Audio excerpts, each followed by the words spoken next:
Hello hi good morning. నేను మీ శ్రావణి. ఇప్పుడు నేను మీకు ఇన్స్టెంట్గా కర్రీ చూపిస్తున్నా. మనం ఈ కర్రీని 10 minutes చేసుకోవచ్చు అనమాట. ఇప్పుడు స్టార్ట్ చేసుకుందాం. ఇక్కడ నేను మిర్చి పౌడర్, పసుపు, ధనియాల పౌడర్, అల్లం వెల్లుల్లి, ఉల్లిగడ్డ, పచ్చిమిర్చి అండ్ కరివేపాకు వేసుకున్నా.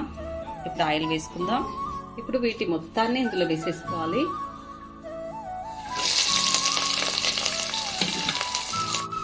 ఇది కొంచెం పచ్చివాసన పోవాలి, అల్లం వెల్లుల్లి పేస్ట్ వెళ్ళగానే.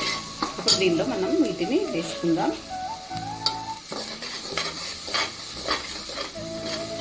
నేను ఇక్కడ తెబ్బర్లు శనగపప్పు తీసుకున్నా.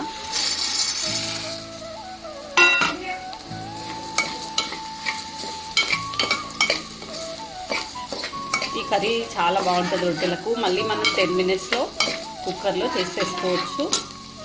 ఇప్పుడు వాటర్ యాడ్ చేసుకొని మనం మూత పెట్టేసుకోవడమే. ఇది ఉడికితే కర్రీ రెడీ. కొంచెం వాటర్ ఎక్కువనే పోసుకోవాలి, ఎందుకంటే అవి ఉడకాలి కాబట్టి. మూత పెట్టేసుకుందాం. కుక్కర్ మూత పెట్టేసుకున్నాం. ఇప్పుడు మనకు కర్రీ రెడీ అయిపోయింది. ఇది గిన్నెలోకి తీసుకుందాం.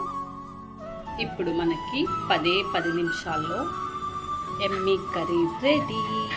ఇది మనం ఉడికించకుండా అప్పుడే చేసుకోవచ్చు అనమాట. ఎంబడే ఉడికించి మళ్ళీ ఉల్లిగడ్డ పోపు పెట్టి అవన్నీ కాకుండా ఇట్లా మీరు కూడా ట్రై చేయండి. సేమ్ టేస్ట్ కూడా ఇంకా అంతకన్నా బాగా అవుతుంది అనమాట. అన్నీ ఉడికిపోయి